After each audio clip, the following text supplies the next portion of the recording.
10 मई 224 सीटों के लिए वोट डाले जाएंगे और अब केवल 1 घंटे का चुनाव प्रचार बाकी है। 1 घंटे में थम जाएगा चुनाव प्रचार।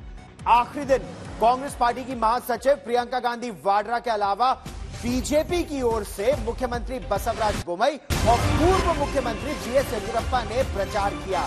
कर्नाटक में 38 वर्षों का इतिहास रहा है। 38 वर्ष में परंपरा यही रही है कि हर 5 वर्ष में कर्नाटक की जनता सरकार को बदल देती है। वहीं बीजेपी ने कर्नाटक में सरकार तो कई बार बनाई, लेकिन बीजेपी के लिए चुनौती बहुत बड़ी इसलिए भी है कि बहुमत यानी 224 से आधा का जो आंकड़ा है 113 सीटें बीजेपी को नहीं मिली हैं। इस बार क्या होगा इन चुनावों में? आखिरी दौर के प्रचार के लिए कांग्रेस और बीजेपी दोनों ही पार्टियों ने अपनी पूरी ताकत झोंक दी है। अगर हम प्रियंका गांधी वाड्रा की बात करें तो बेंगलुरु में प्रियंका गांधी ने रोड शो किया, तो वहीं कांग्रेस नेता सोनिया गांधी के चुनाव बयान को लेकर, सॉवरेंटी के मुद्दे को लेकर, सार्वभौम और संप्रभुता के प्रश्न को लेकर भारतीय जनता पार्टी ने राजधानी दिल्ली में चुनाव आयोग का दरवाजा खटखटाया और सोनिया गांधी के खिलाफ जांच और एफआईआर की मांग की। आरोप यह कि सोनिया गांधी ने कर्नाटक की संप्रभुता को खतरे का बयान दिया है, वो गलत है। बीजेपी की ओर से बाकायदा इस पर एक प्रेस कॉन्फ्रेंस भी की गई और पूर्व मुख्यमंत्री बीएस येदियुरप्पा ने कहा कि कर्नाटक को डबल इंजन की सरकार चाहिए। वहीं दिग्गज नेता जो बहुत पैनी नजर रखते हैं देश भर के चुनावों पर, एनसीपी सुप्रीमो शरद पवार, उनका अनुमान यह है कि कर्नाटक में इस बार सरकार कांग्रेस पार्टी की बनेगी।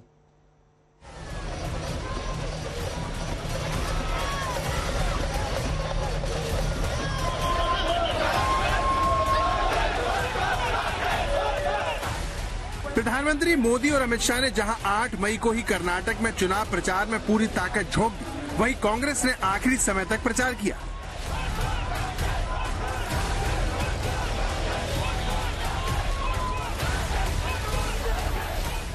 कांग्रेस महासचिव प्रियंका गांधी ने बेंगलुरु के चिकपेट और विजयनगर में रोड शो किया।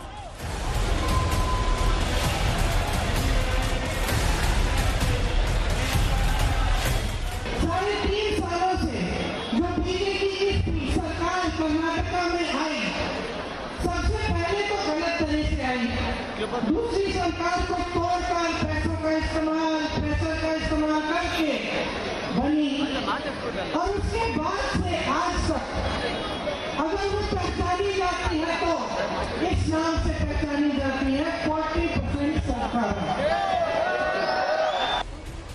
प्रियंका गांधी ने जहां भ्रष्टाचार के मुद्दे को जोर शोर से उठाया, वहीं ये उम्मीद जताई कि कर्नाटक में कांग्रेस की सरकार बनेगी। Very confident. I'm very hopeful. Unfortunately, I am not a predictor of numbers. I can only say that the response that we have got from the public, and as you heard in this very meeting, they want an end to corruption. हालांकि प्रचार का शोर थमने से पहले लगातार 2 दिनों तक रोड शो करने वाले पीएम मोदी ने कांग्रेस के एक ट्वीट को मुद्दा बना लिया। इसमें सोनिया गांधी के हवाले से लिखा गया कि कांग्रेस किसी को भी कर्नाटक की ख्याति, संप्रभुता या एकता को जोखिम में डालने नहीं देगी। कैसे गुप्त रूप से भारत को पसंद न करने वाले विदेशी डिप्लोमेट के साथ सीक्रेटली मिलते हैं। अब देश को इन सारी बातों का पता है। ये ऐसे काम करते हैं जिससे बार बार भारत की संप्रभुता का अपमान होता है। आज तक से बातचीत में देश के गृह मंत्री ने कांग्रेस के ट्वीट पर हैरानी जताई। दूसरी तरफ प्रियंका गांधी ने इस मुद्दे को भटकाने की चाल बताया। वोट बैंक की पॉलिटिक्स के लिए राज्यों के सार्वभौमत्व को सुरक्षा करेंगे। जो ट्वीट मैंने देखा है वो ट्वीट का अर्थ तो यही निकलता है। अगर ये अर्थ है तो बिल्कुल संविधान की भावनाओं का अवमानना है। हम बीजेपी की नेताओं को और खास तौर से प्रधानमंत्री मोदी जी को कह रहे हैं कि मुद्दे पे आओ, मुद्दे पे आओ, मुद्दे पे आओ। फिर से विकास की बात छोड़ दी, महंगाई की बात छोड़ दी, रोजगार की बात छोड़ दी और पता नहीं क्या इंटरनेशनल कंस्पिरेसीज की बातें करने लग गए और कोई दूसरे देश विदेश की बातें करने लगे। ऐसे आरोप प्रत्यारोप से दूर राहुल गांधी बेंगलुरु में अलग ही अंदाज में नजर आए। नमस्कार जी, क्या खाएंगे आप?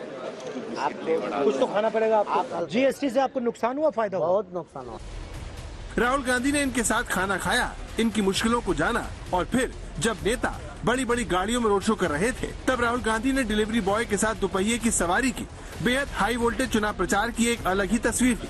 अब 10 मई को कर्नाटक के 6.5 करोड़ लोग ईवीएम के बटन दबाएंगे और 13 मई को ये फैसला होगा कि कर्नाटक में किसका होगा राज तिलक। अंजना ओम कश्यप के साथ आज तक ब्यूरो। तो जो कर्नाटक का चुनाव है कांग्रेस पार्टी और बीजेपी दोनों के लिए बहुत ही महत्वपूर्ण है, अहम है। क्यों?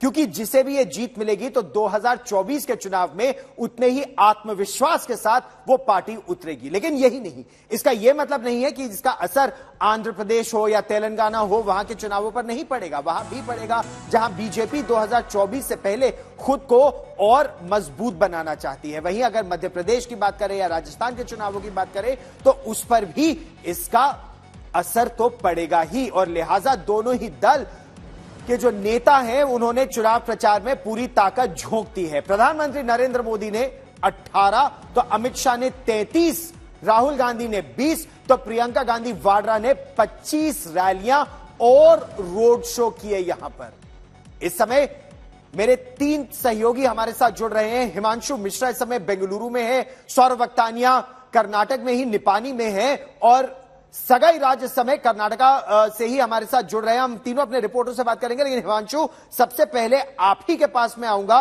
क्योंकि जो भारतीय जनता पार्टी की बड़ी तस्वीर उभर कर आ रही है, कांग्रेस का आरोप यह है कि जो असल मुद्दे हैं राज्य के उससे इतर कभी बात होती है एक विदेशी डिप्लोमेट के साथ मिलकर भारत के खिलाफ कॉन्स्पिरेसी करने की तो कहीं बजरंग बली की। इस पर भारतीय जनता पार्टी का क्या कहना है? देखिए, बिल्कुल भारतीय जनता पार्टी का ये कहना है कि हम बजरंग बली के मुद्दे को नहीं लेके आए। अगर बजरंग बली का मुद्दा कोई लेके आया है तो वो कांग्रेस लेके आई है। उन्होंने बजरंग दल को बैन करने की बात कही। बजरंग दल की जो तुलना है वो पीएफआई से कर दी है।